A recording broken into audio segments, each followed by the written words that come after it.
Hello everyone, welcome back to my channel. My name is Hamad Rashid and today we are going to talk about the topic rather than.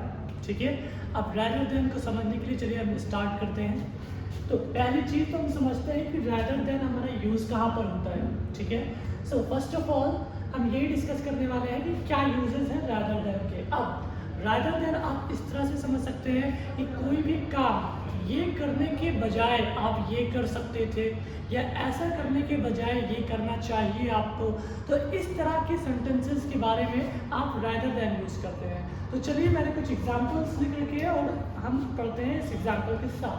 तो पहला है you should focus to enhance your skills.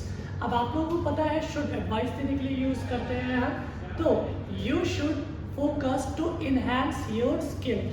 अब देखिए enhance का मतलब होता है किसी भी चीज़ों को बढ़ाना। जैसे क्या चीज़ है, मान लीजिए इंग्लिश स्पोकन की अगर बात करें तो वोकैबुलरीज होती है, वोकैबुलरीज आप इनहैंस कर सकते हैं, बढ़ा सकते हैं। सो इसी तरह मैंने कहा है इनहैंस योर स्किल्स, यानी अपनी स्किल्स को बढ़ाना।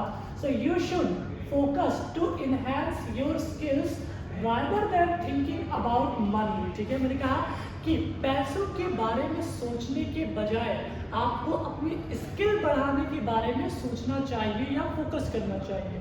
और one more point that you have to note it at any cost and that is कि rather than के बाद अगर कोई भी आपका एक्शन आ रहा है तो उसमें आपको ing फॉर्म का यूज करना है। जैसा कि आप यहाँ पर देख सकते हैं थिंक में rather than के बाद थिंक में मैंने ing फॉर्म का यूज किया हुआ है। You should focus to enhance your skill, आपको अपने स्किल सेट जो होती है, जो स्किल्स होती है वो बढ़ाने के बारे में सोचना चाहिए rather than thinking about the money, पैसों के बारे में सोचने के बजाय। और मैंने इसीलिए यहाँ पर ब्रैकेट में इंस्टेड ऑफ भी यूज किया है कि आप rather than चाहे यूज कर सकते हैं, whether you use rather than और इंस्टेड ऑफ। अब इंस्टेड ऑफ का अगर मैं आपको एक एग्जांपल बताऊं तो जैसे मैंने कहा कि मैंने कॉपी के बजाय पेन खरीदे, I purchased pen instead of copy. ठीक है, तो आप इंस्टेड ऑफ का भी यूज कर सकते हैं एंड rather than का भी यूज कर सकते हैं। मैंने एक और एग्जांपल लिखा है तो चलिए उसको हम देखते हैं। तो हमारा सेकंड एग्जांपल है, ये है you could try in UPSC rather than giving excuses। अब आपको पता है कुड जो होता है वो आपकी पास्ट कैपेसिटी के लिए यूज होता है, कोई भी काम आप कर सकते थे।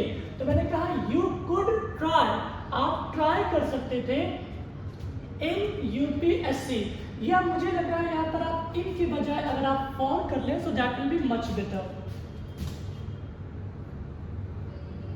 ठीक है, अब ये सही है, you could try for UPSC rather than giving excuses।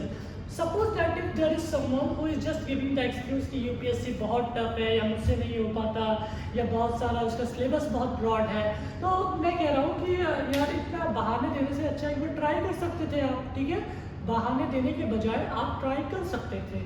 You could try for UPSC rather than giving the excuses। और जैसा कि मैंने आपको बताया कि rather than के जो बात जो भी एक्शन आती है उसमें हम ing फॉर्म का यूज करते हैं।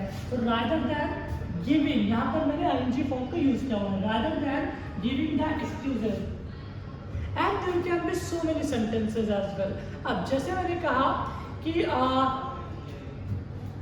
तुम बहाने देने के बजाय हमारे साथ पिकनिक पर चल सकते थे।